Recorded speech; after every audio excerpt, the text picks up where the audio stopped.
하나님 말씀 보겠습니다. 창세기 46장 1절에서 7절입니다.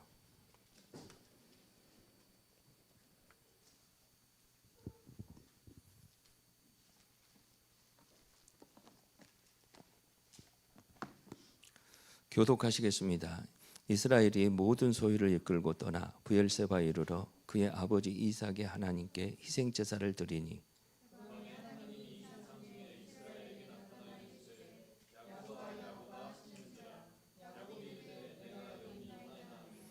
하나님이 이르시되 나는 하나님이라 내 아버지의 하나님이니 애굽으로 내려가기를 두려워하지 말라. 내가 거기서 너로 큰 민족을 이루게 하리라.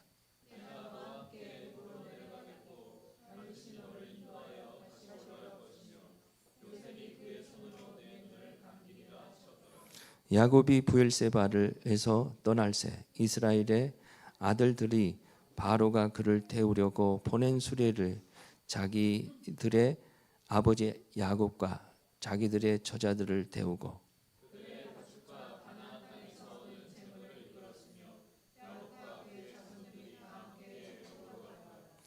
이와 같이 야곱이 그의 아들들과 자손자들의 딸들과 소녀들이 곧 그의 모든 자손을 데리고 애굽으로 갔더라. 아멘. 주보에 보면 선택의 기로에서 하나님을 기억하라라고 이렇게 돼 있는데 원래 그 제목이 아니라 제가 써주는 것이 좀 잘못 전달이 됐나 봅니다. 선택의 기로에서 70을 기록하라. 숫자 70을 기억하라는 것입니다. 우리 하나님께서는요, 당신을 드러내기 위해서 사람을 택하십니다. 하나님께서는 아담을 택하셨고 그의 후손 아벨을 택하셨고 아벨의 후손 셋을 택하셨지요. 그렇게 해서 와서 노아를 택했고요. 또 그렇게 해서 와서 아브라함을 택했습니다. 하나님께서 아브라함을 부르시고 어디로 가게 하셨어요? 바로 갈대아 우르에서 살고 있는데 거기서 살지 못하게 하고 바로 가나안 땅으로 인도하신 것을 볼 수 있습니다. 그런데 믿음으로 그는 갔습니다. 그리고 나서 하나님께서 한 어떤 족장만 되는 것이 아니라 한 나라를 이루고 싶었다라는 거예요. 왜 그런가 하니 전 세계 모든 나라와 민족들이 있기 때문에 그렇다라는 거예요. 그래서 하나님께서 아브라함과 이삭과 야곱을 통해서 그 후손을 통해서 한 민족을 이루시길 원하셨어요. 그런데 이 전까지 아브라함도 롯과 함께 갈라질 수밖에 없었고 그 다음에 또 이삭도 역시 에서와 야곱이 장자권이 딱 결정이 되니까 이렇게 갈라설 수밖에 없던 것이었습니다. 하나님께서는 더 이상 미루고 싶지 않았어요. 어떻게 해서든지 하나님께서는 이제는 야곱을 통해서 한 민족을 이루고 싶은 거예요. 그런데 그런 모든 과정에서 야곱도 믿음의 사람도 아니었고 그 다음에 자녀들도 그렇게 되지 않았습니다. 그런데 하나님께서 그 야곱을 주님께서 돌이키게 하시고 하나님 은혜 가운데 하나님의 살아계심을 밝히 보여줍니다. 그때 베델에서 보여줬고요. 삼촌 라반에서 있으면서 다시 돌아올 때 하나님께서 다시 보여주셨고 그리고 또 다시 돌아왔을 때 이렇게 디나를 통해서 엄청난 그 가족이 어떤 다 진멸될 위기 속에서 하나님께서는 베들로 올라가라 그랬고 그곳에서 또 주님을 만나는 놀라운 역사가 이루어졌습니다. 그런데 야곱의 자녀들 12명이 한 지파를 이룰 텐데 그들의 모습을 보면은요 정말 이게 하나님 믿는 사람들의 모습인가 싶을 정도로 오합지졸이었고 서로 시기 질투했었고 그리고 진짜 세상에서도 없던 일들을 그렇게 하게 됐어요. 뭐 어머니의 침상에 올라간 자녀가 그러니까 이복 엄마죠. 동침한 자녀도 있고요. 그 다음에 또 시몬 같은 경우 얼마나 사람이 아주 싸나운가. 성길 한번 부렸다 하면 그냥 가가지고 다 찌멸해버리고 그런 일들도 있고 또 시기 질투가 강해서 하나님의 아버지의 그런 따뜻함과 보살핌을 그렇게 받았던 요셉을요 죽이려고 구덩이에 집어넣었었고, 주변 또 사람들의 형제들이 또 말림이 있어서 그걸 바로 애굽으로 팔아불고, 그 사건은 다 잊혀진 듯 그렇게 했다라는 것입니다. 그런데 하나님께서는 그런 인간의 연약함과 부족함을 가지고 있을 때 하나님의 역사를 통해서, 하나님은 그 사건을 통해서 소용하시면서 한 사람 한 사람들을 붙들고 그 야곱을 통해서 그 12지파를 이루게 하는 것을 볼 수가 있다는 것입니다. 그런 과정에서 하나님께서는 먼저 요셉을 애굽 땅에 보내시고, 가나안 땅에서는 도저히 한 민족을 이룰 수 있는 그런 형편과 사정이 될 수가 없었어요. 그래서 그들을 어떻게 합니까? 요셉을 통해서 먼저 보내시고, 그리고 이제 이스라엘의 70명의 사람들을 가고 있는 오늘 창세기 46장을 볼 수 있다는 것입니다. 이제 그곳에 가야 되는 것입니다. 자, 오늘 1절을 보니까 이스라엘이 모든 소유를 이끌고 떠나 브엘세바에 이르러 그래요. 그러니까 이 전까지 45장에서요 야곱은 자기 자식 요셉이 죽은 줄만 알았어요. 그런데 자식들이 갔다 와서 얘기를 하는데 요셉이 살아있다라는 거, 그것도 애굽의 총리가 돼 있다라는 거예요. 그런데 그런 얘기를 들으니까 얼마나 놀라겠습니까? 여러분 안 놀라요? 죽은 줄 알았던 자식이 총리가 됐어요. 여러분, 요셉은 죽은 줄 알았어요. 아니, 야곱은요. 그런데 총리가 돼 있어요. 그런데 믿질 않았죠. 그런데 수레를 보고 진짜로 이게 얘들 말이 사실이네 그러는 거예요. 그래서 야곱은요 그때 모든 것이 약화된 상태, 기운도 없었고요, 삶의 소망도 없었고 기대가 없었어요. 그러다가 이것이 사실인 것을 딱 알고 기운을 소생합니다. 그리고 나서 급히 서둘러서 내가 이제 요셉을 보러 가야 되겠다라고 그 가마에 탑니다. 그거 일단 출발을 합니다. 그런데 출발을 하고 브엘세바에 딱 이렇습니다. 여러분 브엘세바가 어딘 줄 아십니까? 바로 애굽 이스라엘의 최남단입니다. 가나안 땅 최남단이고 거기만 넘어서기만 하면 애굽 땅이라는 것입니다. 그런데 거기에 딱 이르렀으니까 두렵기 시작한 거예요. 왜 그런가 하니 아브라함도 역시 하나님께서 어렵고 힘들 때 가나안 땅에 하나님께서 가라겠어요? 가지 말라 그랬어요? 가지 말라 그랬어요. 그래서 가가지고 마누라까지 팔아버리는 그런 아주 창피, 아주 진짜 불상사까지 그런 일들이 있었잖아요. 그런데 이것이 이삭도 마찬가지였다라는 것입니다. 이삭도 가지 말라는 것에 그렇게 어려움 당할 수밖에 없는 그런 상황에 직면해 버렸다라는 거예요. 내가 아무리 요셉이 살아있다 그래도 내가 애굽에 내려가는 것이 과연 맞는가라는 선택의 기로에 서 있을 수밖에 없다라는 거예요. 여러분, 우리도 역시 마찬가지라는 것입니다. 이 땅을 살아가는데 선택의 기로에 서 있을 수 있습니다. 작은 선택도 가능하다라는 거예요. 큰 선택도 그럴 수 있다라는 거예요. 예를 들어서 결혼을 앞둔데 특별히 남자들은 좋아서 어쩔 줄 모르겠죠. 그런데 여자들은 그러지 않아요. 내가 이 남자 만나서 과연 잘 살 수 있을까? 그렇지요? 두려움이 있을 수 있다라는 것입니다. 그런 거요. 한빈이 있었냐? 그렇지, 있었지. 있었어요. 근데 나는 이제 그런 거, 결혼하기로 단한처럼 해놓고 무슨 오직했으면 우리 송태와 우리 목사님이 있는데 내 동기거든요. 결혼 일주일 전에 놔두고 나한테 왔어. 형님, 나 이거 살고 싶지가 않습니다. 왜 그런 거 아니? 사모님 될 분이 결혼식 날 다 잡아놓고 사라져버렸어. 무섭다고 사라져버렸어. 그래가지고 아주 얼마나 울고 가든지 어떻게 해야 되냐고. 그러니까 이제 우리 오진자 사모가 옆에서 여자는 그렇다고 두렵다고 그렇기 때문에 충분히 있을 수 있다고 그런 얘기를 하고, 그러나 좀 기다리면 연락 올 거라고. 그러니까 아니나 다를까 연락이 왔죠. 여러분 그래요. 결혼한다고 보면 그것이 굉장히 선택의 기로에서 이게 과연 내가 잘하고 있나 못하고 있나 그런 생각이 들더라 이것이죠. 어디 그뿐이겠습니까? 직장에서도 역시 마찬가지. 내가 지금 가고 있는 직장이 과연 거기서 내가 견딜 수 있을까, 잘해낼 수 있을까 마찬가지입니다.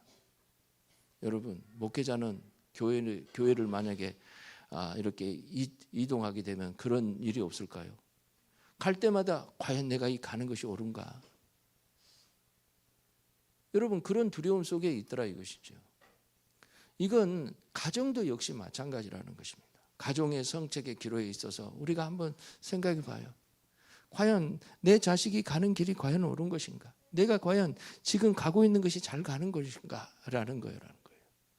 그런 선택의 기로에서 우리는 두렵다 이것이죠. 두려워요. 교회 사역도 역시 마찬가지입니다. 매년 대만 선교도 하고 있고 매년 우리는 수련회도 하고 있고 매년 우리는 각 분기별 그때그때 교회 사역을 하고 있습니다. 그런데 과연 그렇게 하는 것이 잘하는 것인가? 아닌 것인가? 우리는 두렵더라 이것이지요. 여러분 그때 과연 우리는 어떻게 해야 되냐는 거예요. 과연 어떻게 해냐는 거예요. 자, 그런데 여러분 우리는 아브라함이 하나님 앞에 희생제사를 드려요. 브엘세바에서. 거기서 하나님을 만나게 되죠. 그러면서 두려워하지 말라고 그래요.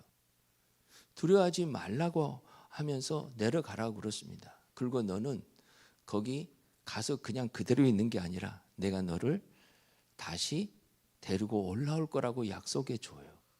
실제로 야곱이 죽은 후에요. 요셉이요. 거의 그냥 왕이 죽어서 이렇게 왕의 장례 행차 하는 것처럼요. 다시 야곱을 데리고 가서 어디가 갑니까? 그 죽은 야곱을 가나안 땅에 장지를 찾아서 거기서 장사를 지내는 것을 볼 수가 있습니다. 그 약속을 주님께서 이루어지는 것을 볼 수가 있다라는 거예요. 그런데 그 길이 뭡니까? 하나님께서 바로 인도하는 길이었다라는 거예요. 그런 인도하는 그런 길들이 과연 나는 어떻게 그런 것들을 확인할 수 있겠냐는 거예요. 어떻게 확인할 수 있겠냐는 거예요. 그것은 바로 숫자 70에 대한 하나님의 약속이 있었기 때문에 그렇다라는 것입니다. 오늘 본문에서 그런 얘기를 합니다. 뭐라 그래요? 자, 26절에 보니까 야곱이 함께 애굽에 들어간 자는 야곱의 며느리 외에 66명이니 이는 다 야곱의 몸에서 태어난 자이며 애굽은 요셉이 낳는 아들 2명이 있으니 야곱의 집사람으로 애굽에 이른 자가 모두 70명이었더라 그래요. 그런데 여러분 이거저거 다 따져보면 70명이 꼭 70명이 맞을까요? 아니요. 더 됩니다. 뭐 여자들도 있고 뭐 더 그럴 수 있어요. 그런데 여러분 왜 70명이라고 성경은 여기서 이렇게 강조하고 있냐는 거예요. 이 70명은요 그냥 70명이 아니라 하나님의 약속의 언약의 숫자였다라는 것입니다. 우리 한번 출애굽기 15장 27절 한번 올려주시길 바라요. 출애굽기 15장 27절 어디 가버렸어? 용벽은처럼 어디 가버렸어? 출애굽기 15장 27절. 여러분 출애굽기 15장에서는 이스라엘 백성들이요 출애굽해가지고 홍해를 건너요. 홍해를 건너니까 그 홍해의 간격이 엄청난 것입니다. 그런데 엄청나고 그래서 거기서 그 이스라엘 백성들이 그 하나님을 찬양하는 내용, 그러니까 모세의 누이가 그 하나님을 찬양하는 그런 내용들이 거기서 나오고 그리고 거기서 마라의 쓴물이 나옵니다. 그런데 그 쓴물이 지나서요 엘림에 이릅니다. 근데 여러분 사흘길이 지났는데 물이 없어요. 그런데 그 지나서 엘림에 이르요. 그 엘림에 이르렀을 때 하나님께서 베풀어 주신 은혜를 얘기하는 것을 볼 수 있어요. 우리 다 같이 한번 읽어보겠습니다. 시작. 그들이 엘림에 이르니 거기에 물샘 열둘과 종려나무 72가지가 있는지라 거기서 그들이 그 물 곁에 장막을 치니라. 여기서 물샘 열둘 그 다음에 종려나무가 70그루가 있더라 그래요. 여러분 종로나루가 더 있을 수도 있어요. 근데 여기서 이런 그루를 얘기를 하는 것을 볼 수 있어요. 왜 그럴까요? 여러분 물샘 열둘은 완전한 은혜를 의미합니다. 무한히 베풀 은혜를 얘기하고 종려나무 70은 약속이다라는 것입니다. 이것은 뭘 얘기를 합니까? 이스라엘 백성들이 출애굽에서 가나안 땅으로 인도하는데 종려나무 70은 무슨 얘기를 해요? 하나님의 인도는 완전하다라는 거예요. 할렐루야. 물이 없다 그래서 그것이 불완전한 게 아니었다라는 것이에요. 하나님은 그 인도를 완전했다라는 거예요. 오늘 저와 여러분도 역시 마찬가지입니다. 우리가 이 땅에 살아가면서 있잖아요. 내가 하나님께서 인도하셔서 가정을 이루게 하셨어요. 직장을 가게 하셨어요. 그 다음에 내 삶 속에 하나하나 어떤 선택의 기로에서 선택하고 나갔습니다. 그런데 그 길들이 다 어떤 것이냐? 하나님이 완전한 인도하셨다라는 사실을 저와 여러분들이 믿으시길 바랍니다. 완전한 인도하셨다라는 것을 믿어야 되는 거예요. 여러분 저도 역시 마찬가지입니다. 교회를 개척하는 것이 얼마나 두렵습니까? 그런데 하나님께서 은혜로 교회를 개척하게 하셨습니다. 그런데 교회 개척에서 다 어떻게 자립하고 뭐 건축하고 막 그렇습니까? 아닙니다. 그 과정에 어렵고 힘든 일들이 얼마나 많았어요. 성도들도요 들어왔다 나갔다 그래요. 그런데 여러분 그런 과정에서 지금까지 오게 하셨습니다. 이건 다 뭡니까? 과정에서 어렵고 힘든 일들이 있었지만 그 길은 바로 완전한 하나님의 인도였다라는 사실을 저와 여러분들이 믿으시기를 주의 이름으로 축원합니다. 지금 70을 강조하는 것은 야곱에게 뭘 얘기를 하고 싶었어요? 야, 네가 가는 길은 비록 힘들고 어려울 수 있어. 근데 애굽으로 내려간 길은 내가 완전히 너희를 인도할 거야. 하나님이 은혜를 베풀 거야 라는 것이었습니다. 자, 상징적인 숫자를 또 출애굽기 24장 1절에서 강조하는 것을 볼 수 있습니다. 한번 출애굽기 24장 1절 다 같이 한번 읽겠습니다. 시작. 또 모세가 이르되 너는 아론과 나답과 아비후와 이스라엘 장로 70명과 함께 여호와께로 올라와 멀리서 경배하라. 여러분, 자, 모세는 외로웠습니다. 지도자가 혼자 이스라엘 백성들을 이끌어 간다는 게 쉬운 게 아닙니다. 그래서 혼자 그렇게 재판대하고 힘들었습니다. 그런데 하나님께서는 야, 너 혼자 아니야. 아론과 나답과 장로 70명과 함께 있어요. 그런데 왜 여기서 70명입니까? 이것은 모세 외에도 충분한 하나님의 사람을 예비해 두셨다라는 거예요. 70명은 뭔가요? 하나님의 온전한 숫자였다라는 것입니다. 할렐루야. 우리 교회에 인도하심이 있습니다. 하나님께서 비록 숫자가 적습니다. 우리가 뭐 진짜 작은 교회죠. 여러분 장로교랑 그런 데 가면 개척교회로 봐요. 우리 교회 개척교회로 봐. 그런데 여러분 우리 교회의 사역은요, 우리는 우리 교회의 숫자 가지고 하는 게 아니었다라는 거예요. 그렇죠? 그것은 하나님께서 뭐 합니까? 70명을 필요한 데 주었던 것처럼 이번 선교회도 하나님 우리 교회는 한 10명인가 갔었죠. 나머지 교회는 다른 교회 성도들과 다른 교회 연합해서 가서 그 일들을 했다라는 사실을 저와 여러분들이 믿으시길 바라요. 하나님께서 뭘 했습니까? 모세 외에도 우리 교회 외에도 하나님은 충분한 사람을 예비해 두셨다라는 사실을 저와 여러분들이 믿으시길 바라요. 그러니까 70명의 숫자는요 충분하게 하나님께서 예비해 두신 숫자였다라는 거예요. 우리는 자꾸 나만 보면서 내가 모든 것을 다 해야 된다고 생각 아니에요. 우리 인생의 가정도 역시 마찬가지고요. 우리 가정을 이끌어가는 것도 마찬가지고 교회를 이끌어가는 것도 마찬가지고 직장에서 할 일도 역시 마찬가지입니다. 내가 할 일을 나 혼자 하는 게 아니에요. 하나님께서 예비해 두신 백성들이 있더라 이것이죠. 저와 여러분들이 믿으시길 바라요. 그래서 여러분 숫자 70을 기억한다라는 것은 하나님의 약속을 기억하는 거예요. 할렐루야. 또 주님께서 그래요. 자, 에레미야 29장 10절을 한번 보겠습니다. 예레미야 29장 10절.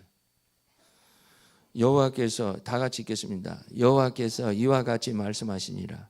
바벨론에서 70년이 차면 내가 너희를 돌보고 나의 선한 말을 너희에게 성취하여 너희를 이곳에 돌아오게 하리라. 그래요.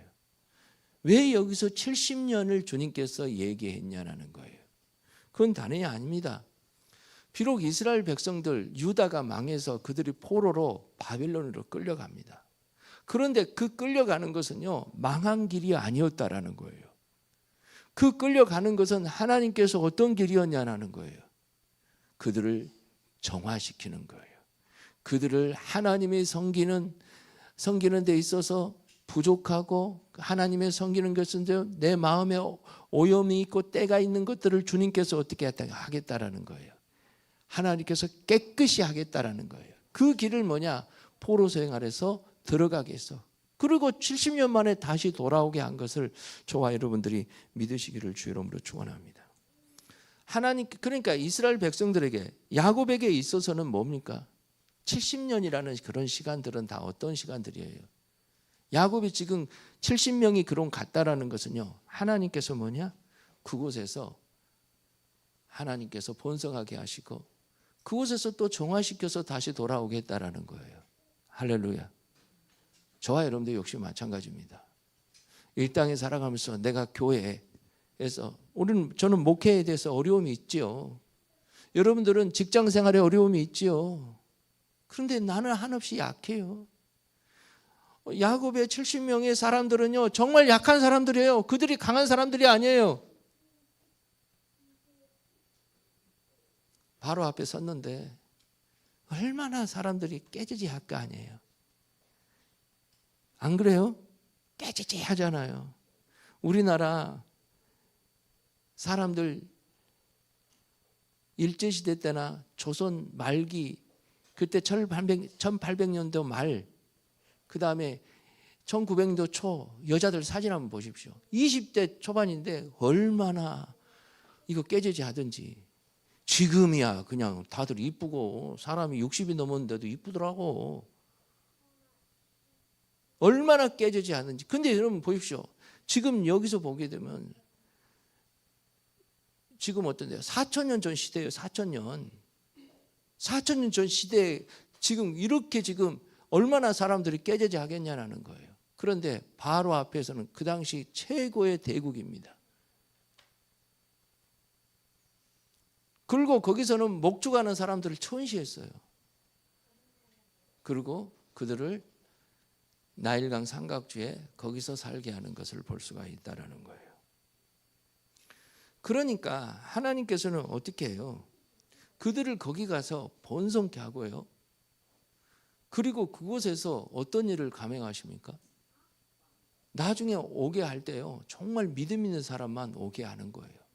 문설주에 양의 피를 바르고 하나님 말씀에도 믿는 사람이요. 그리고 그 사람들이요, 쫓아와서 광야 땅을 지나가면서 어떻게 해요? 정화시켜요. 할렐루야. 하나님의 거룩하심을 보고요, 살아계심을 보는 거예요. 거룩하심과 살아계심을 보는 것입니다. 그게 정화되는 것입니다. 그래서 그들을 가나안 땅으로 들어가요. 그 정화시키는 과정에서 출애굽 1세대들 다 죽죠. 그리고 출애굽 2세대들을 그들을 보내는 것을 볼 수가 있어요. 그래서 오늘 저와 여러분들이 그렇습니다. 하나님께서 우리에게 지금 교회로 이렇게 모이게 하셨어요. 비록 여러 가지 연약한 사람들이 모이는 거예요. 보니까 목사도 별로 연약하죠. 이번에 제가 선교 가면서 정말 안 목사가 정말 형편없구나라는 것을 피부로 느꼈습니다. 물론 그전에도 느끼고 있지만 사실 내가 그냥 인정만 하고 그냥 늘 기도할 때 그냥 기도 제목으로 그렇게 얘기는 하기는 했지만 실제로 내가 그런 줄 몰라. 진짜로 연약하더라고요. 뭘 할 수가 없어. 우선 내가 그렇게 열심히 했던 입국신고서도 아니 세상에 어떻게 그렇게 내 집사람 것만 딱 그걸 빼먹었어. 그뿐이 아니에요. 가다가 그냥 펄썩 넘어져 버리는데 이빨 2개 깨지고 이 세상에 갈비뼈가 부러졌는데도 내가 손을 쓰게 있는 게 아무것도 없어. 그러니까 아무것도 손 안 쓰고 있으니까 사람들이 이상해 보는 거예요. 그러는데도 별 뭐 어떻게 할 수 있는 길이 없는 거예요. 여러분 더 기가 막힌 것은 민섭이 형제 놔두고 온 거예요. 난 지금도 미안해요. 그리고 우리가 중간에 가다가 민섭이 형제 안 탔네 그런 얘기도 안 했어. 민섭이 형제가 전화 와서 다들 정신이 없어 지금. 전화가 온 거예요. 나 어떻게 하냐고 전화가 온 거예요. 우리가 뭐 아는 것도 아니었어.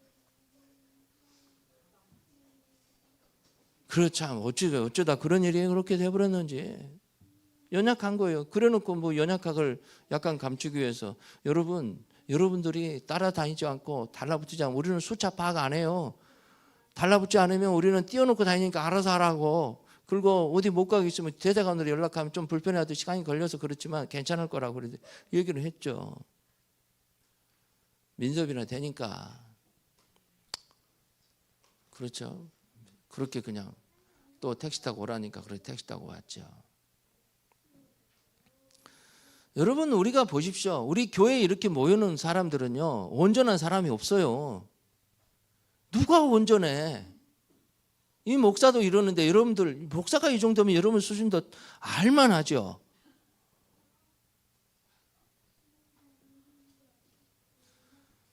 어제 청년들과 같이 밥을 먹으면서 옛날 사역들 얘기들을 했어요. 오랜만에 그런 얘기를 하는데 뒤돌아보면서 재밌기도 하고 좀 미안하기도 하고 그러더라고요. 우리 시연이 집들이 했거든요. 미안하기도 하고 또 그렇게 하는 다 그런 것이 뭐예요? 하나님 잘 섬겨보자고 했던 몸부림이었던 것입니다. 그런데 그런 과정을 통해서 어떻게 해요? 우리를 정화시켜 가는 거예요. 할렐루야. 할렐루야. 뿐만 아니라 저기 다 마찬가지예요. 여러분 직장에 가는 것도요. 그 속에서 하나님께서 거기서 정화시키는 거예요. 가정도 역시 마찬가지예요. 여러분 가정에서 진짜 애 낳고 애 한번 키워보십시오. 말은 안 듣고 쟤네들 그냥 어떻게 배 죽일 수도 없고 어떻게 할 수가 없는 거예요. 말 안 듣는 놈들 어떻게 할 길이 없어요. 여러분들은 지금 자식으로서 다들 잘 크고 있다고 생각하는데 아닌 거예요. 부모들이 볼 때는 나이가 90 먹었는데 70 먹은 자녀를 보면서 늘 부모는 부족함이 보이는 것입니다. 그리고 걱정한 거예요. 그러는 거예요, 원래 부모는. 그런데 그 과정에서 몸부림치면서 하나님께서 정화시키는 과정이라는 거예요. 그러니까 그 길이 뭐예요? 하나님이 인도하시는 교회와 직장과 가정의 길들이 완벽히 정화시키는 과정이 아니에요. 과정이에요. 그러니까 이 길은 하나님의 완전한 길이라는 거예요. 할렐루야.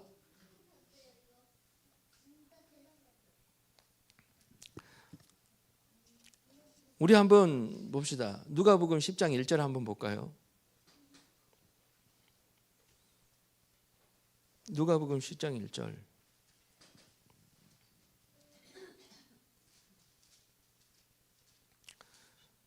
아니 마태복음 7장 22절 보겠습니다. 마태복음 7장 22절. 시작.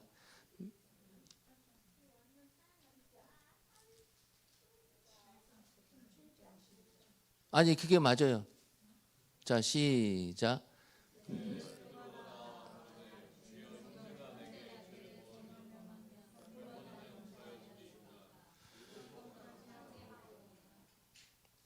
여러분 예수님께서 이제 제자들과 함께 살 때 그들에게 궁금한 것이 있어요. 베드로가 이제 생각을 하는 거예요. 사람이 범죄하면 몇 번 용서하는 것이 옳습니까? 7번 합니까? 그러니까 7번도 진짜 사람의 숫자로서는 아주 가장 완전수예요. 7번 용서하는. 근데 우리는 사실 7번 용서가 돼요, 안 돼요?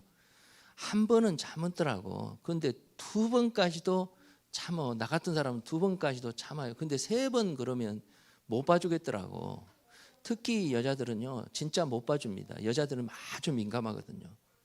그래가지고 3번 잘못했다는 그때는 이제 이혼서 갖고 오는 거예요. 도장 찍으라고 그냥 협박하는 거예요. 보통 그래요. 그런데 7번을 얘기했다는 것은 인간의 최도수로 7번 용서하는 것이 옳습니까? 그렇게 얘기를 하는 거예요. 그런데 22절 보니까 뭐라 그래요? 70번씩 7번까지. 할렐루야. 왜 여기서 70번을 얘기를 했을까요? 그것은 바로 70이라는 숫자가 의미하는 것이 있겠다는 것이에요. 여러분 77에 49, 490번을 용서하라는 내용입니까? 우리는 한 번씩 해서 세가면서 490번을 용서하라는 거예요. 아니에요. 이것은 예수님을 통해서 하나님의 뜻이 전달되는 거예요. 그것이 뭔가 아니 하나님의 완벽한 사랑을 얘기를 하는 거예요. 70이라는 숫자는 하나님의 완벽한 사랑이었다라는 거예요.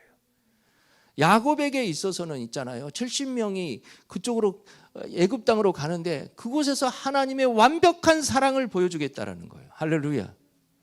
우리에게 있어서 있잖아요. 70번씩이 7번이라는 얘기는 우리의 인생에 있어서 선택의 기로에서 분명히 하나님의 우리가 설사 우리 욕심으로 선택해도 잘못된 선택을 했더라도 하나님께서는 그것을 소명하셔서 우리는 어떻게 해요? 하나님의 사랑으로 다시 이끌어가서 하나님께서 당신의 사랑을 보여주는 것을 볼 수가 있다는 것입니다. 우리가 그렇게 항상 우리 선택을 잘합니까? 아니에요. 저도 잘못된 선택 많이 해요. 그리고 이 선택 잘못됐는가 봐. 그리고 얼굴이 시뻘개질 때도 있고요. 지구멍이 찾아가고 싶을 때도 있고요. 그럴 때가 많아요. 그런데 우리 주님께서 완벽한 사랑으로 용서해 주시고 다시 기회를 주시고 다시 인도해 주시는 것을 볼 수 있어요. 설사 우리가 결혼을 해도 그렇고요. 우리 직장의 선택도 역시 마찬가지고요. 오늘 저와 여러분들이 그래요. 이 땅에 살면서 우리는 내가 지금 선택의 기로에 있어서 뭘 선택할까 고민하고 또 선택해놓고 이거 과연 바르게 선택하니까 늘 근심하고 걱정하지 말라는 거예요. 하나님의 사랑은 다시 그것을 가지고 하나님의 선하게 인도하셔요. 그런데 그것은 70번 용서하라는 것은 완벽한 하나님의 사랑에 대해서 얘기를 하는 거라는 거예요. 할렐루야. 누가 잘나고 못나고 떠나서요. 사실 여기서 도토리 기적이지. 저나 여러분이랑 누가 잘났어? 옥목사님이나 나나. 물론 옥목사님 잘난 게 있어요. 나보다도. 아주 그분은 반듯해요. 옥목사님은요. 아주 자로 잰 것처럼. 그래서 뭐 하게 되면 나한테 그렇게 하면 안 된다고 뭐라 할 때가 많아. 그런데도 여러분 보십시오. 우리는 도토리 기적이요. 누가 잘하고 못하고 그런 게 아니요. 하나님의 완벽한 사랑 때문에 지금까지 있는 거예요. 이 교회에도 유지되는 거예요. 여러분 직장에도 있는 것이고요. 결혼 생활도 유지되는 거예요. 그렇죠? 심 집사님. 그렇죠? 내가 우리 황 집사님을 잘 내가 비율을 맞춰서 있는 게 아니에요. 그렇지. 물론 요즘은 좀 아니라고 하기도 하는데. 그래서 그런 게 아니라 하나님의 완벽한 사랑 때문에 있는 거라는 거예요. 하나님의 사랑 때문에요. 그러고 보니까 그래. 저는 우리 집사람하고 보게 되면 지금 내가 돌이켜 볼 때 많아. 지금 돌이켜 보니까 나는 이혼 당하는 것이 합당하더라고. 이혼 당하는 것이 합당해. 그런데 하나님 사랑 때문에 우리 집사람이 늘 용서해주고 사랑해주고 용서해주고 물론 그것이 있긴 해요. 근데 그것도 사랑의 근거에서 그런 것이죠. 직장도 역시 마찬가지예요. 우리가 모든 걸 잘해서 있습니까? 여러분 어떤 사람은 탁월하게 일해서 있는 사람이 있지만 어떤 사람은요 빈둥빈둥 놀면서도 있는 사람들이 있어요. 여러분 직장에서 모든 일을 다 잘해서 거기서 붙어 있어요? 아니에요. 특히 공무원 가보면 그래요. 우리 성빈이 우리 얘기를 들어보면 그래요. 와가지고 여자들이 와서 무슨 다른 과 나와서 일도 못한대요. 그리고 나이만 먹고 그래가지고 와서 그런다 그러더라고. 그래가지고 힘들대. 내가 알아요. 성빈이 일을 아주 야무지게 잘하는 스타일이에요. 그런데 옆에서 보면 성질나 죽겠죠. 화가 그냥 밀어 터져 버리겠죠. 아이고 내가 도대체 이런 사람을 뽑아낸다 그러고 싶을 때가 있어요. 여러분 주변에 있는 사람들이 다 그렇다니까. 어떻게 만났는데 부인이 진짜 저렇게 어떻게 눈 뜨고 보니까 다른 사람인 거예요. 남편을 보니까 정말 나를 좋아하고 사랑하는 줄 알았는데 결혼하고 보니까 이거 완전히 쏘갔네. 그럴 수 있어요. 그런데 있잖아요. 다 그런 것들이 다 어떻게 된 거라고요. 완벽한 사랑이라는 거예요. 주님이 사랑 때문에. 그래서 여러분, 우리가 이 땅에 살면서 뭘 하든지 간에 지금 있는 상황이 내가 비록 연약하고 부족하고 있더라도 두려워하면 안 되는 거예요. 우리는 기억해야 됩니다. 숫자 70. 할렐루야. 이건 하나님의 절대적인 약속이라는 거예요. 숫자 70. 그 다음에 누가복음 10장 1절 한번 다 같이 보겠습니다. 시작. 이후에 주께서 따로 70인을 세우사 앞서 동네 지역으로 둘씩 보내니라. 몇 명 씌웠다고요? 70명 세웠다라는 것입니다. 이건 뭘 의미를 해줄까요? 여러분, 70인을 따로 세웠다라는 것은 100명 세울 수 있지, 200명 세울 수 있지, 69명 세울 수 있지, 왜 여기서 70을 강조해 놨을까요? 이것은요, 의도가 있습니다. 하나님이 우리에게 준 예수 그리스도의 십자가와 부활의 복음은 완벽하다라는 거예요. 완전하다라는 거예요. 그것은 사람을 구원시키고 변화시키는 데 있어서 조금 더 부족함이 없다라는 것을 얘기를 해줘요. 할렐루야. 그래서 여러분, 이것은 70은요, 복음이 온전하고 확실하고 완벽한 사랑을 보여줍니다. 완벽한 사랑을 보여줘요. 그래서 여러분, 이 완벽한 사랑의 약속은 70은 다 어디서 이루어집니까? 애굽에서 이루어졌다라는 거예요. 야곱의 70명은 애굽에서 하나님의 약속. 여러분 보십시오. 모래처럼 많아질 거라고 아브라함처럼 복을 아브라함이 받았잖아요. 야, 별에 너희 후손이 뭐예요? 모래처럼, 저 별처럼 많아진다 그랬잖아요. 그 많아진다는 증거가 어디서 이루어졌어요? 애굽에서 이루어졌어요. 그리고 예수 그리스도를 통해서 전 인류에 이루어진 것이고요. 할렐루야. 그래서 여러분, 우리는 내 가정에서 지금 힘들 수 있어요. 내 연약함 보고 나의 부족한 형편을 보고 어려울 수 있어요. 지금 내가 속해 있는 회사가 지금 간당간당해요. 우리는 그런 어려움 속에 있어요. 그런데 여러분, 그때마다 무엇을 기억하고? 70을 기억하라고. 하나님의 언약의 약속이라는 거예요. 할렐루야. 무엇을 기억하라고요? 70억을 기억하라고요.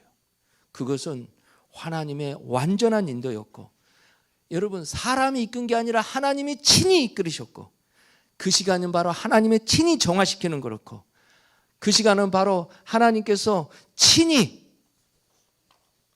완벽한 사랑을 보여주시는 것이었고, 그것은 바로 그 복음은 바로 예수 그리스도의 십자가에 70명을 파송한 그 복음은 완벽한 사랑을 보여준다라는 거예요. 내 연약함과 나의 부족함과 나의 연약한 그 모습을 보고 절망하지 마십시오. 선택의 기로에 서지 마십시오. 할렐루야. 저는 대만 선교를 가기 전에 그런 기도를 했어요. 하나님, 우리가 대만에 가서 교회를 개척한다라는 것은 도저히 우리 교회 형편으로서는 할 수가 없습니다. 그런데 하나님께서 기도하게 하시고 하나님께서 하게 하셨는데, 하나님 이제 구름 한 점이라는 좀 증거를 좀 보여주십시오 라고 그렇게 기도를 했어요. 그런데 있잖아요, 그런 기도를 하고 이제 어떻게 하나님께서 이끌어갈까 생각을 했거든요. 그런데 장수희 목사님이 오셔가지고 나한테 헌금이라고 봉투를 하나 주더라고요. 이 양반이 왜 또 생전 헌금도 안 하더만 헌금한다고 봉투를 하나 준가? 그런데 그 봉투에 얼마인가? 10,000원인가? 들었었어요. 10,000원인가 있더라고. 10,000원인가? 5,000원인가 그래. 5,000원인가? 5,000원이요. 그래서 이걸 가지고 어떻게 해야 되나 하나님 앞에 기도를 했어요. 이거 나한테 주는 것은 내가 지금 여기서 누구를 줄 사람이 있나 뭐. 감동이 딱 오는 게 이것이 바로 개척 마중물이다 그러는 거예요. 그 감동이 오더라고요. 그러고 나서 이제 사모한테 얘기를 했죠. 얘기를 하니까 그러는 거예요. 그거 밥값이요. 와서 밥 산다고 해놓고 아직 안 사고 그랬다 그래요. 갑자기 혼란이요. 마음이 혼란이요. 그런데 그렇게 해서 하나님께서 어떻게 완전하지 않잖아요. 그것이 마중물을 되게 하셨어요. 할렐루야. 그리고 나서 기도하는데 돈이 이번 선교하고 나서 한 400만 원 좀 넘게 남았어요. 아, 이것과 합해서 개척 마중물로 해야 되겠구나 싶은 생각이 들더라고요. 그래서 교회 개척 마중물로 시작을 했습니다. 그런데 여러분, 그 길은 아무리 생각해도 야곱의 70명과 같은 그런 사람들이에요. 우리는 70명도 안 돼. 그런데 주님께서 이 길을 인도하시고 그 길을 가게 하셨어요. 하나님이 큰 일들을 이루실 것을 저는 기대합니다. 오늘 저와 여러분들이 그 기대 속에서 사시길 바라고요. 그리고 하나님이 어떻게 갈 것인가를 여러분 기대하면서 보시길 바라요. 70은 하나님의 약속입니다. 따라서 합시다. 70은 하나님의 약속입니다. 여러분 힘들고 어렵고 그럴 때 70을 기억하십시오. 여러분, 내가 선택의 기로에 있을 때 70을 기억하고 선택하고 가십시오. 저도 역시 마찬가지입니다. 우리 교회 대만에 교회 개척하는 거 70을 기억하고 가겠습니다. 기도합니다.